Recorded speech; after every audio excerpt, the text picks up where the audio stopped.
Welcome, welcome, welcome. It is the spirit. It is the spirit with which we enter our conference today, our Reaching Millions conference. We are so blessed and so thankful to welcome all of you, our corporate executives, our HBCU students, our nonprofit leaders, our for-profit leaders. This is a business gathering, but it's a business gathering of like-minded people, people who are doing powerful things, people who are smart, caring, giving back. And we are working together because none of us can do it alone.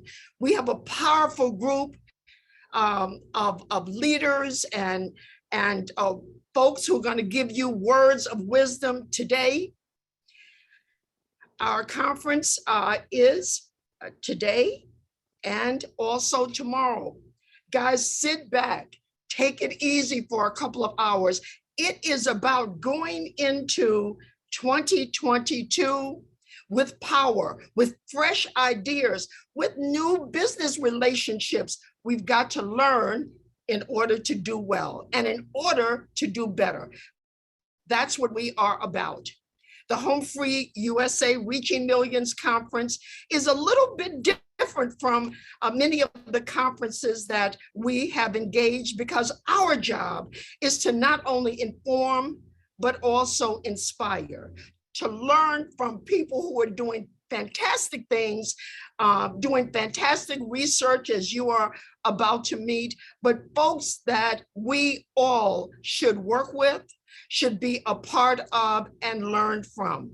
We welcome you, we thank you, and we have a million thanks, I must say, to our sponsors, because we would not be able to have this conference if it were not for our sponsors. And I just want to mention, before we get started, a special thank you to Aquin, PHH, to Truist, JP Morgan Chase, Bank of America. We've got quite a number: Citi, PNC Bank, SWBC Mortgage, Experian, Wells Fargo, and of course, eHome America, our online educator. We're very privileged to be with you today and privileged to have you be a part of our experience. As I mentioned, the people that we want to gather with today and in the future are people who care, people who know their business and are powerful and successful. And with that in mind, I want to open our conference with the executives from Merrill Lynch. Just about 2 months ago, I read an article that was published by this group here that you're going to meet. And I was just so amazed at the fact that the article focused on affluent and our middle income people. Now, rarely, in the work that we're doing, our focus is largely on low to moderate income families. But at the end of the day, after COVID, after financial losses, after foreclosures and forbearances and all of that, many folks who are classified as middle income really feel that they are moderate income. But the whole idea is, let us embrace all income ranges and learn how folks think so we can approach them, so we can do more business. This is what we are about. So I'd love to welcome you and introduce you to our executive team from Merrill Lynch. I'm going to turn the conversation over to Steve Samuels, who will moderate our panel on the thought processes of diverse viewpoints of middle income families, various and sundry middle income families. So guys, take your pencils and paper. Let's get to taking notes so we can do better as we learn from the experts. Welcome to all of you from HomeFree-USA and our network, and everyone that's on the call today. We welcome you very much. To Merrill Lynch and Steve, I'm going to turn it over to you. Well, thank you so much, Marcia. I love your energy. What a great way to get started with the conference. Fantastic video. And then on to you. We hope we can live up to keeping that energy level up. We've got a lot of great content to share, and we're really looking forward to it. And I will just say to all of our audience members, as you're listening and questions arise, please put them in the Q&A box. We'll get to as many as we can. We got a lot of content to cover, and we do have, we won't be able to cover it all for sure. So we're going to have some follow-up for you and some resources that you can tap into and so forth.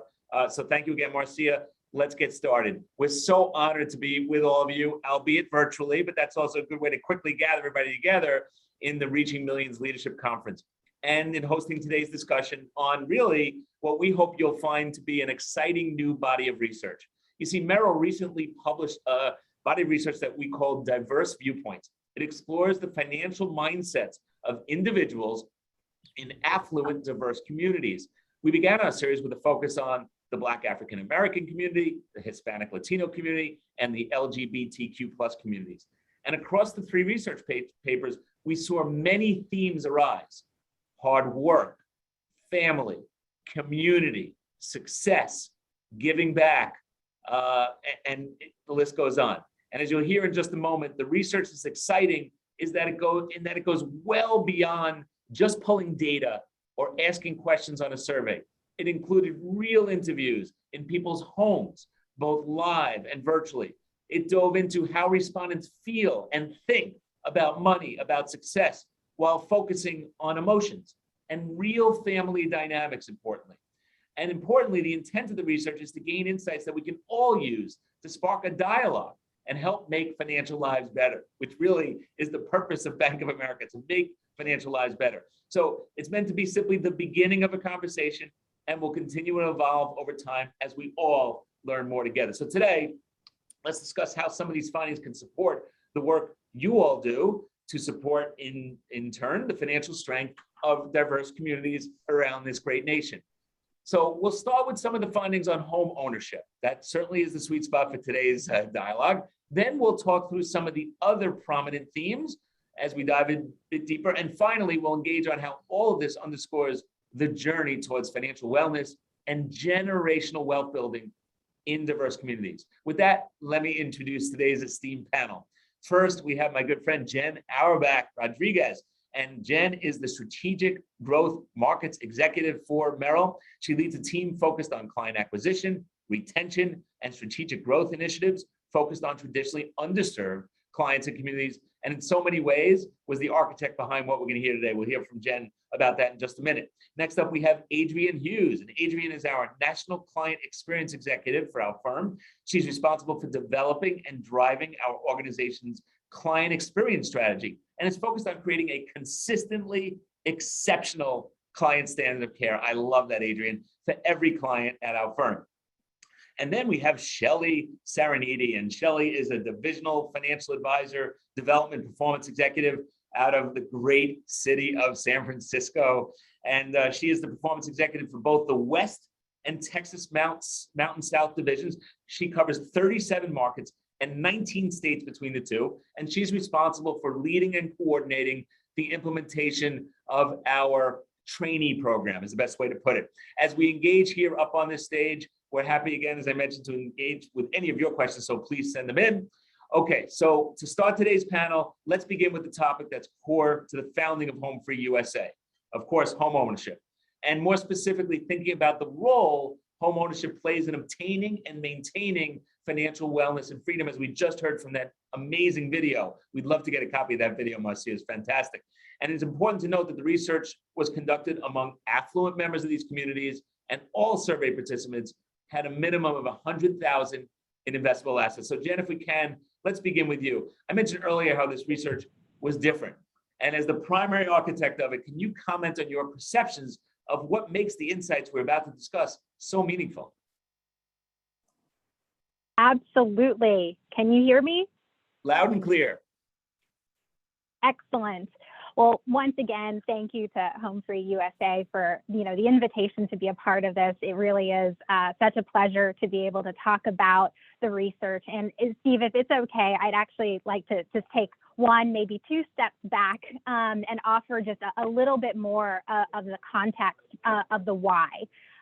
This is an initiative that we launched, for going on 5 years ago. And it was really born out of a real desire and impetus to reflect back the changing complexion and gender of wealth in our country, kind of broadly. And it was out of that acknowledgement that gender, the wealth holders of the present, the wealth holders of the future, were changing at a rapid pace, that our firm really needed to lean into this. And we needed to begin this understanding, this exploration of how the role of gender, how the role of one's identity, cultural, racial, ethnic, and otherwise, all play a real meaningful role in the way in which people describe what matters to them. And the way in which people describe what matters to them is so core to the way in which ultimately people's financial lives come together as well. And so 4 or 5 years ago, we set out on a listen first journey where we were committed to understanding the similarities and the differences for investors across a wide swath of backgrounds, but we started with women. And since launching with women, and it's called #WomenInvested at our firm, and we have a website now that houses all of this research, it was really this mission to say, we are not going to make any assumptions about what investors think and feel and believe, or what they hope and expect from us as a financial services firm. Rather, it was going to be born out of a very core foundation that everything that we do will be in direct response to the voices and the experiences of investors themselves. And so since then, we have launched a number of bodies of work, with diverse viewpoints being the latest installment in this series. And so as Steve mentioned, it was critically important for us to, stay committed to this work and to really understand, again, similarities and differences in the nuanced ways in which people experience their financial lives. How does one articulate their values? How does one think about home ownership as a way of creating intergenerational wealth? And so very specifically for the Hispanic Latino community, what we heard was this notion of tangible versus intangible. And in fact, in other communities, we heard a similar narrative. But what was particularly interesting, it was a bit of a mixed bag with the Hispanic Latino community. On the one hand, they are underinvested in real estate relative to the affluent general population. However, they express a greater desire to plan for purchasing a home in the near future, again, relative to the affluent general population. They're less likely to be living in a home in which they invest, and they're more likely, again, mixed bag here, they're more likely to have invested in a second property or a vacation home. And one of the things, just to bring it back to this notion of intangible versus tangible, was this concept of being able to kind of make money, earn a living, and have that come sort of through an investment portfolio of stocks, bonds, and mutual funds versus kind of brick and mortar and something that can be touched and felt, like an investment property or like real estate. And again, this is going to be a theme that comes up again in the Black African American community. And in so many ways, what I think of in home ownership is it is absolutely kind of one of the ways in which you are seeing and experiencing wealth creation happen in the affluent Hispanic Latino community. Well, Jen, thank you so Steve, much. Maybe I can pass it. No, it was fantastic, and what a great way to get us started. And then, if we can, I'd like to come to Adrian. Adrian, from your perspective, what study findings stood out to you on the topic of home ownership within the Black African American community from this overall study? Thank you. Absolutely. And thank you so much for having us here this morning. It's just so important to talk about this together as a group of individuals from different backgrounds, different organizations, different missions. Coming together is really what's going to make a difference here. One of the big things that came across in the research to me was intergenerational wealth starts with me. Specifically for the Black and African American community, that sentiment, that determination it came across loudly and very clearly. I've in fact heard the word generational or intergenerational wealth almost 4, maybe 5 times in just the 20 minutes that we've been on the call today. So that speaks to how important it is for this community. And when we think about intergenerational wealth, specifically in the Black and African American community, it comes from the sentiment that, look, you know, access to information, access to opportunities, access to resource has not always been available to our community. And now that it is becoming more broadly and equally distributed across our society, we have a determination to take advantage of that so that we can empower ourselves, both create wealth for this generation, but for our families and changing that trajectory for the future to come. So similar to the Hispanic Latino community. The Black and African American affluent population even is less likely to own a home. So 63% versus 88% of the general population, but they are more likely to plan to purchase a home. So 19% plan to purchase a home as opposed to 7% of the general population. Now we add to that the concept, and the data shows this as well, that learning about home ownership is 2 times more important in the Black and African American community than the general population. That means there's twice the demand for this information, twice the need for this information. And that means for all of us who are on the phone and committed to providing access to information, education, and opportunities, it is that much more important because it is needed and demanded in this space. Terrific, Adrienne. Thank you.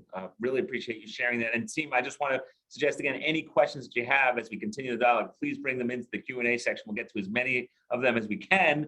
Shelley, let's move out to San Francisco now and chat with you a little bit. Were there any findings in the LGBTQ+ study that stood out particularly to you in this space? Shelley, I think you're on mute, my friend.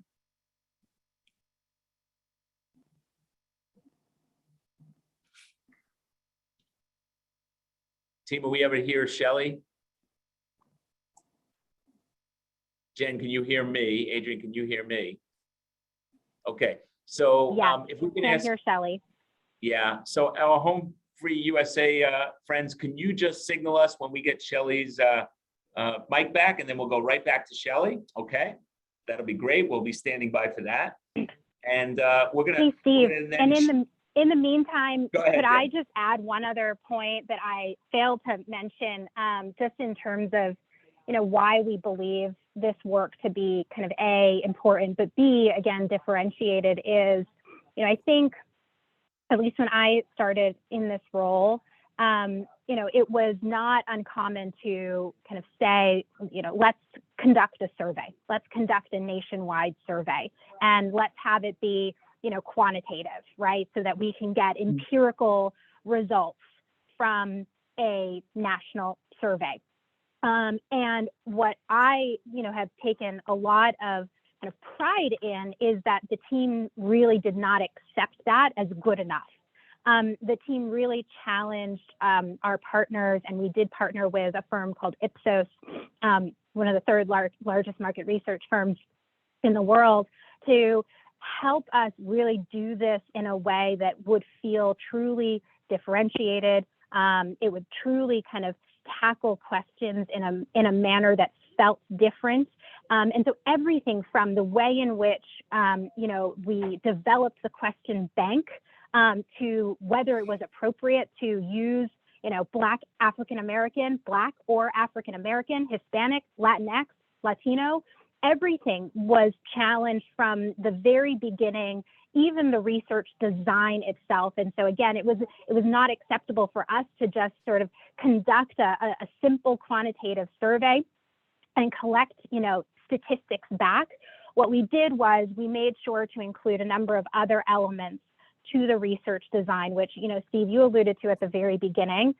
We went into people's homes, and it's a sort of a bizarre thing to say in the world that we're in now, but pre-COVID, we conducted these sessions called in-home immersions. We conducted in-person focus groups. We conducted online discussion boards. All of that in addition to a quantitative survey that laid the foundation for the data points that we're sharing today.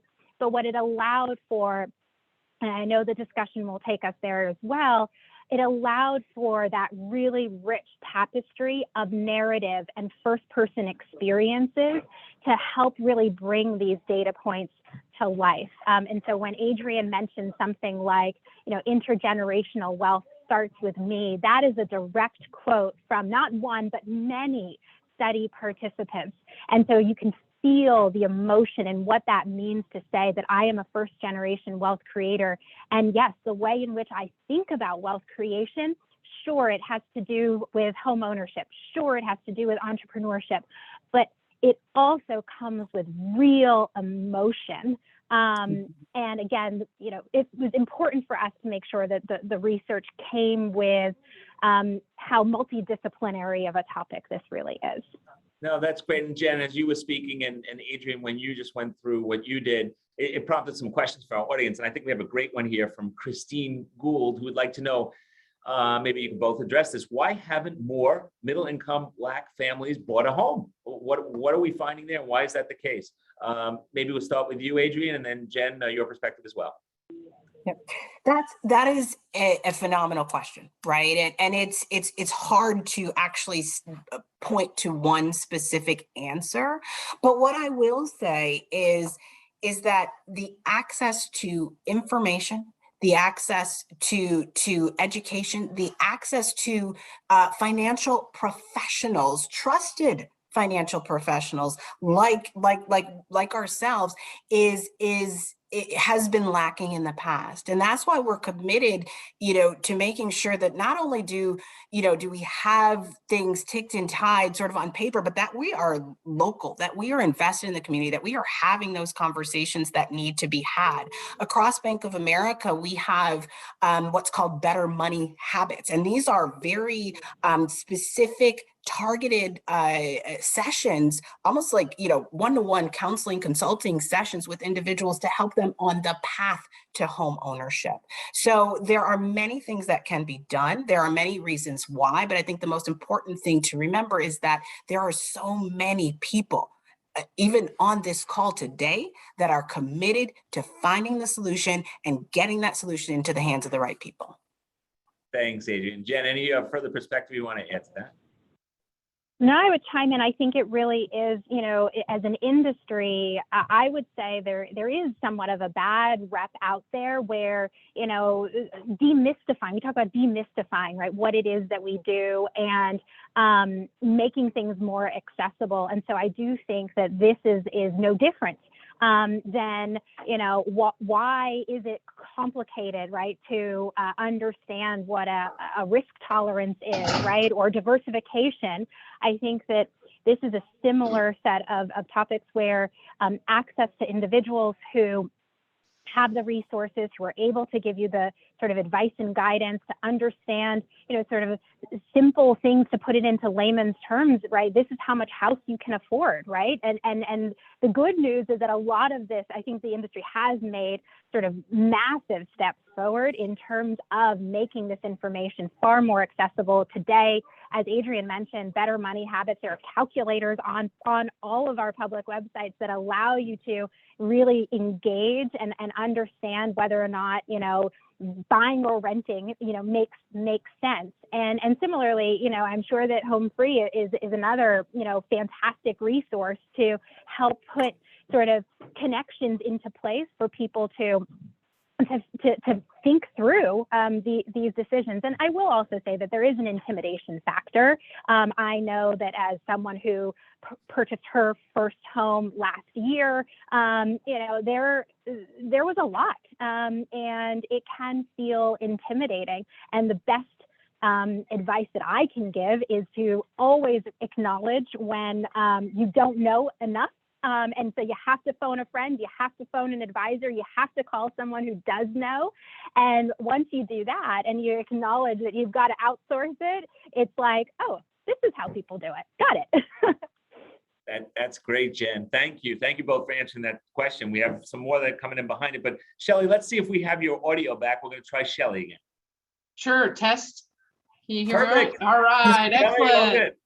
Excellent. Well, apologies for that. Thank you all for bearing with us as we figured out the audio. But speaking specifically to the LGBTQ plus community, right, and what we really found in the research is specifically around home ownership is similar to some of the items that we found with the Hispanic, Latino, and the Black African American studies, which are, the LGBTQ plus population and community is less likely to own their own home, and less likely to own the space that they live in, right? This is, however, a bit different because where we find in the Black African American and Hispanic Latino communities, both Jen and Adrienne talk quite a bit about generational wealth. And that's one thing that we really don't see as much in the LGBTQ plus community. Obviously, there are, changes happening all the time in just the landscape and the community itself, but largely because it's about survival at the beginning, even down to the standpoint that some people just have to ensure that they have the financial freedom and safety to actually come out, right? And to really live authentically who they are. Obviously, for most folks in the LGBTQ plus community, it is one of those items that can be masked, right? Can be withheld if you choose, and therefore really trying to make sure that you have that financial freedom simply to survive and being able to live who you are. So there's not as much focus, and we haven't seen as much in terms of generational wealth. And so that really stuck out more broadly. And then also in terms of that, and I think we'll get into this a little bit later, but is where there is wealth in the community, or as wealth starts to happen, is really focused more on healthcare, whether that be for things like family planning, like building a family, or frankly, in things, again, going back to this theme of living authentically in maybe, gender confirmation surgery, some other items in the healthcare space that really, really resonate within this community itself. So I think some of the intersectional items come in when we think about the other communities, but as far as the LGBTQ plus community, it really is different in terms of the home ownership space. That's great, Shelley, and that's also a great lead into the next section, because home ownership is where we began, and that's a key topic, but it never happens in isolation. There's many other factors that surround it. So I'd like to go around to the panel now, and Adrienne, if we can move to you again and talk about some of the other things that you saw from the study that I think will be important to speak to this group about, and let's get your perspective on that. Thanks, Adrienne. Yes, of course. So outside of home ownership being a pillar of personal wealth and intergenerational wealth, I saw three things that really stuck out. So first is the importance of business ownership. Second is the importance of business owners. And third is the importance of investing back in the community. So when we talk about Black-owned businesses, the research actually showed us what I call a rule of four. So in the Black and African American community, we are 4 times more likely to plan to start our own business in the future. We are 4 times more likely to invest in a business of someone else. And we are 4 times more likely to view business owners as role models, as someone who we aspire to be like.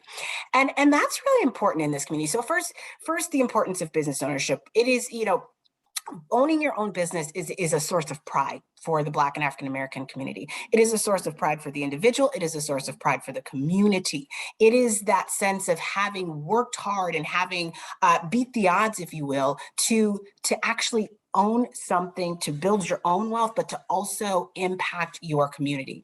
And that's what makes business owners in our community so highly revered, right? If you own a business, it is inspirational, it is aspirational. It is, these are folks who we want to be like, because we know that they've beat the odds, they've worked hard, and they've done it for themselves as well as for us. So it's interesting when you think and you see the Black-owned business sign, right? You've all seen it in the window. It's not just a marketing sign. This is a sign of pride. This is a sign that says, look, I am here. I am doing it for myself, and I'm doing it for the community, and community members take pride in that as well. The third thing that I will say, so I sort of talked about the importance of business ownership and business owners, and the third thing I will say is the importance of giving back. That is a hallmark of our community. 40%, we are 40% more likely to feel that it is important to give back to our community. That is, as I say, it's how we were raised, right? This is what you do. You don't just do it for yourself, you do it for your community and for others around you. And again, with HomeFree-USA, with organizations like yourselves that are sitting around this conference today, it makes it so much more important to empower individuals in this community. Again, not just because it's a one-time thing, but because it has a compounding effect. It impacts the person and it impacts the community through home ownership and through business ownership as well. Great stuff there, Adrienne, really. And you just felt the research coming through as you spoke to it. Jen, let's move over to you and talk about, what themes are consistent with the Hispanic Latino community. What were you seeing on that aspect of the research? Thanks, Jen. Yeah, so many similarities again in terms of what we heard come out of the Black African American community. The notion of working hard, of needing to work hard, of needing to chart one's own path. Sort of the notion of success is integral with working hard, right? The two don't exist without each other. I would say that the other piece, and this is deeply personal to me as well, is the focus on family. And with the study participants from the affluent segment of the Hispanic Latino population, it was just impossible to have a conversation about money, about legacy, without having this concept of family. And it meant different things to different people, but family came up again and again. So for example, affluent Hispanic Latinos are 4 times more likely than the affluent general population to plan to provide for their parents financially as they get older. They're 3 times more likely to say that they're motivated by making their family proud of them. And just linking that back to the notion of community, again, family, community. I know Shelley is going to talk about this, how the definition of family starts to mean different things in the LGBTQ population. But this notion of one, achieving success is not just a function of sort of success for the individual. It is a marker of success for one's entire family and a marker of success for the broader community. And so if you think about, how powerful perhaps that is, but, on the other hand, you can also imagine that probably also feels like there's a decent amount of weight placed on individuals' shoulders as well. And so again, just, so many similarities, so many nuances, but, Shelley or Steve, let me turn it over to you guys. No, that's great, Jen. Thank you for that perspective. And I think a good way to shift into Shelley here. We got a question, Shelley, from Christine, who'd like to know if the LGBTQ plus community has more difficulty in starting a business from the researcher's perspective and your perspective than others. And what are your thoughts on that? And of course, any other aspects of the study you want to share? Sure, absolutely. So let's start with the question about starting a business. I would say what we found in the research was not as obvious as maybe it was in some other areas, right? Again, LGBTQ plus, right, is one of those items that, it may be hidden and certainly not necessarily come through from a lending perspective. So you see some of the same items in intersectionality, you see some of the same disparity in perhaps gender or some other areas.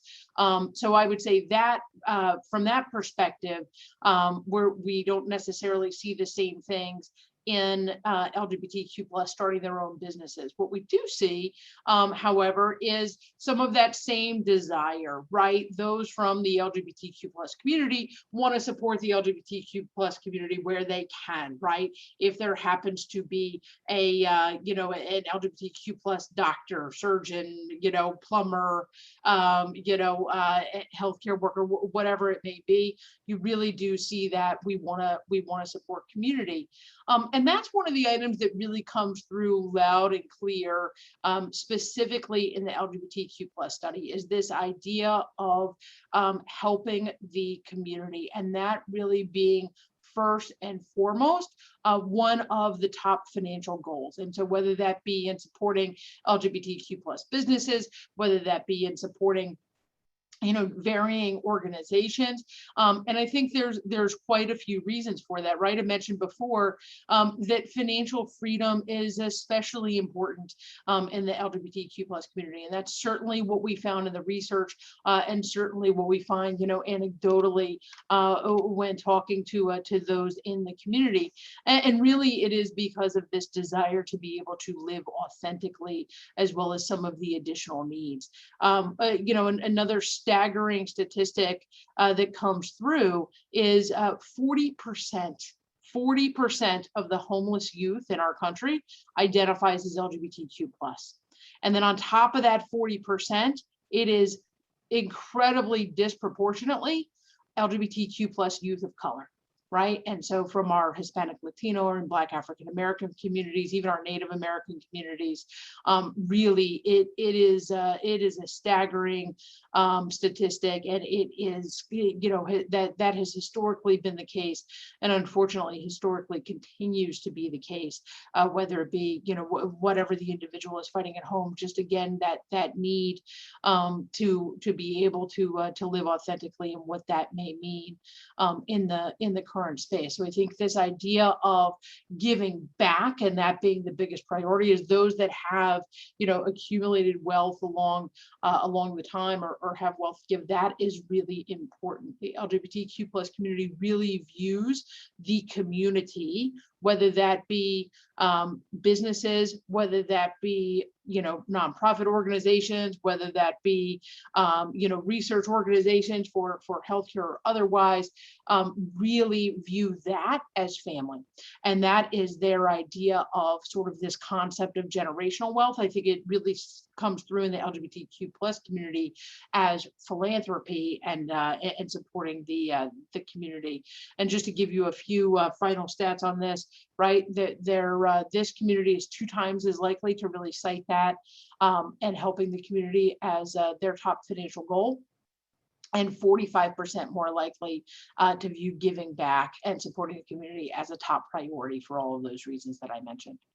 Really great stuff, Shelley, and thanks for the deep dive there. By the way, we only have about 5 minutes left. So what I'm going to just tell you is there's a lot of questions coming in terms of, I'm loving this conversation. I'd like to get more statistics. Where can I find it all? So I'm not going to wait to the very end to give you the big reveal there. Just so you know, you can just come into ml.com/diversity and you'll see it all there, and you'll be able to dive in deeper. But we do have a few minutes left, so I want to keep going a little bit. And we've been talking a lot about the current state, right, Jen? And now if we could shift gears a little bit into future state in terms of how affluent individuals in each of these communities are thinking about their futures, how we can help them in that space. Jen, let's start with you. Yeah, well, I think that the resounding theme in the Hispanic Latino community is leaving the world a better place, with greater opportunity for the next generation to achieve everything that this generation has and then some. And I think so much of that stems from this notion that, again, to speak very personally, the sacrifices that were made from and by and of prior generations to, as we say, I am my mom's wildest dream. in terms of, what I do and where I am in life as a woman, as a person who was born in the Dominican Republic, who, came to this country as a 13-year-old who had to teach herself English.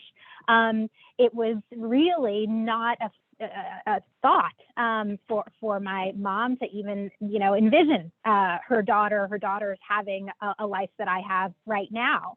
And so when I think about how that plays such an influential role in the way I think about what I want to do and leave behind for my 18-month-old, it is so inextricably connected to legacy. And legacy, not in terms of a monetary value, but in terms of a recognition of sacrifice and opportunity and how much of a privilege that is. Jen, so well said. Thank you for that. So inspirational as well. Adrian, your perspective. Yes. So in the Black and African American community, again, three things pop out, and it's similar to what Jen said: hard work, optimism, and responsibility. In our community, and many people on the phone can probably finish this sentence, we have to work twice as hard to have the same opportunities, right? This is not something that is foreign to us. We understand it. And the important thing about that is that we take pride in it, right? This is not a story of pity or hardship. This is, look, I had to work hard, and I am proud that I worked hard to get every single penny that I have earned. It is not lost on me that Dr. Haynes started off in the video this conversation with "Life ain't no crystal stair." Right? That's it. It hasn't been, nor do we expect it to be. But in our community, we are optimistic about our financial future. For Black and African American women, especially, we're 30% more likely to say that we are optimistic about our financial future. And one of the reasons that we work hard and that we are optimistic is because we are more likely to say, and the research proves this, that being able to give back to my community is what drives me. Being able to give back is what drives me. So that hard work, that optimism, that responsibility all comes from, yes, I want to do well for myself, but I want to do well so that I can give back. And that's what makes everything we're doing here today that much more important. It's going to help the individual, and it's going to help the community for years to come. Adrian, paying it forward. That is so fantastic. Really great note to end on from your perspective. Shelley, final word to you, and then I will close this out and remind people where they can get more information. So Shelley. Sure, I'll pick up where Adrian ended, right? Which is very much in some of the same vein. The LGBTQ plus community, they're 30% more likely to plan when they do have that financial ability to do so. And that's really because of a few items, right? One, healthcare, we mentioned that there are some very, whether it be building a family, whether it's personal healthcare for whatever the reason may be, some very, very specific needs there. Two, sort of elder care and living on. Maybe you don't have that generational wealth. Maybe you don't have those children that you expect to take care of you later in life. Where can, and maybe you're very concerned about the elder care facility that you may be in because you're not sure if they're going to recognize who you are, right? And being able to live in that vein. And then finally, and again, where Adrian left off, it is really about they want to ensure that the organizations that they support in their lifetime are cared for past their time in their legacy, right? The LGBTQ plus community really wants to solidify their legacy in continuing that philanthropy well beyond their lifetime, and really continuing to contribute to the community and coming through there. They want to believe in, bring up everybody that comes behind them, understanding the struggles that they have had themselves. Thank you much. Thank you so much. I'm imagining that all of you felt the passion from all of our panelists here today, as I certainly did. You always want to be together live, but this is pretty darn good for a virtual discussion. As mentioned earlier, really the most important thing I could say is this is just the beginning of a dialogue. We only covered a fraction of that dialogue in our short time today. If you want to get more information, ml.com/diversity, please feel free to come in and check it out. We encourage you all to continue the conversations with those around you. A big thank you again to Marcia, the HomeFree-USA team, and all of our panelists today. Thank you so much. And I think, Marcia, I turn it back to you at this stage. You're on mute, Marcia. Can you hear me? Loud and clear. Shelley, look, I'm telling you, we had some technical difficulties, but look, you guys threw down, as they would say in the neighborhood. I mean, you really were just excellent. Love the research, love the relatability, you know, of everything that you all have said. Thank you so much, Jen. Adrian, phenomenal. Love everything that you said. Shelley, oh, I tell you, you know, we don't hear enough about your community. And I was just really happy to hear about your research. And look, you guys are doing phenomenal work. We want to be of greater value to you. Not only do we have on in our listening audience, our nonprofit leaders from around the country, and they work with all of the people that you guys have mentioned, but we also have about 100 HBCU students. They need to learn from you. And you know, it is so ironic with our Black and Brown HBCU students, the primary focus for them is giving back, to uplift their community, to give back, to buy homes, and just to do right. Guys, you all are phenomenal. Look, we're gonna have you as often as possible. Thank you all so much for everything.